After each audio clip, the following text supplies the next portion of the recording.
আসসালামু আলাইকুম, welcome back to my channel. সম্মানিত ভিউয়ার্স, আশা করি আপনারা সকলেই আল্লাহর অশেষ রহমতে ভালো আছেন এবং সুস্থ আছেন। আজকে আপনাদের সামনে আমি ইউনিক রান্নাঘরের পক্ষ থেকে খুবই সহজ এবং অল্প সময়ে বানানো যায় এমন একটি রেসিপি নিয়ে উপস্থিত হয়েছি।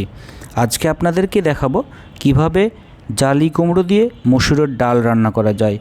আপনারা যদি বাসায় এইরকমভাবে এই রেসিপিটি তৈরি করেন তাহলে বাসার সবাই আপনার কাছে এই রেসিপিটি বারবার খেতে চাইবে। তো চলুন তাহলে আমরা দেরি না করে এই রেসিপিটি কিভাবে তৈরি করা যায় আমরা পুরো ভিডিওটি দেখে নেই। এই রেসিপিটি তৈরি করার জন্য আমরা প্রথমে এখানে জালি কুমড়ো নিয়ে নিয়েছি এবং এটাকে একটি চাকুর সাহায্যে দুই ভাগে ভাগ করে নিয়েছি এবং এটাকে খোসা ছড়িয়ে খুব ভালোভাবে পরিষ্কার করে নিয়েছি। এখন এগুলোকে আমরা ঠিক এইরকমভাবে কেটে নেব। এটা 4 ভাগ করে নেওয়ার পরে এর মাঝের যে অংশটুকু থাকবে আমরা ঠিক এইরকমভাবে প্রত্যেকটা স্লাইস থেকে আমরা এটা কেটে ফেলে দেব।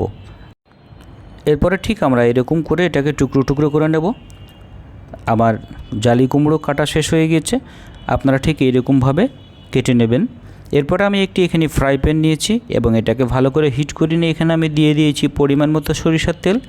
এরপরে এখানে দিয়ে দিলাম প্রায় 3 থেকে 4টি মাঝারি সাইজের পেঁয়াজ কুচানো এবং অল্প পরিমাণে রসুন। পেঁয়াজ এবং রসুন কুচিকে তেলের সাথে খুব ভালোভাবে ভেজে নিতে হবে। আপনারাও ঠিক এইরকমভাবে ভেজে নেবেন। এখন আমি এখানে মসুরের ডালকে খুব ভালোভাবে ধুয়ে ভিজিয়ে রেখেছিলাম।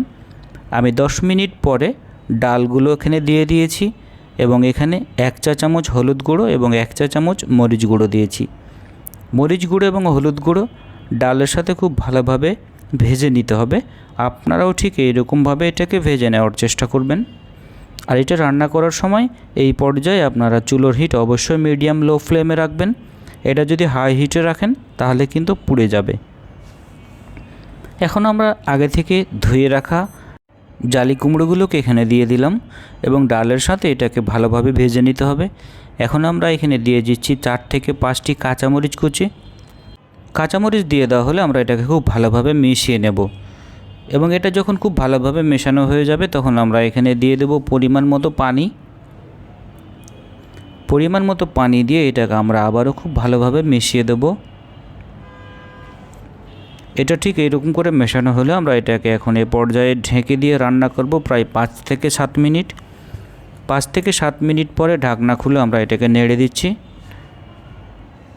চুলোর হিট অবশ্যই আমরা লো ফ্লেমে রাখব, কেননা লো ফ্লেমে না রাখলে আপনার ডাউল সেদ্ধ হবে না।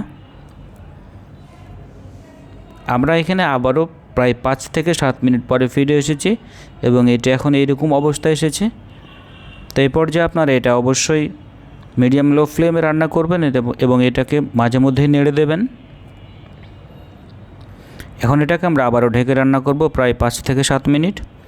5 থেকে 7 মিনিট পরে আবারও এটাকে খুব ভালো করে নেড়ে দিতে হবে। খুব ভালোভাবে নেড়ে দেওয়া হলে আমরা এটা দেখে নেব যে এখন এটা এই পর্যায়ে সিদ্ধ হয়েছে কিনা। হ্যাঁ, জালি কুমড়ো আমার সিদ্ধ হয়ে গিয়েছে এবং ডালও এখানে প্রায় সিদ্ধ হয়ে গিয়েছে। এখন আমরা এখানে 1/2 চা চামচ ডাল মশলা এবং 1/2 চা চামচ জিরে গুঁড়ো দিয়ে দিলাম।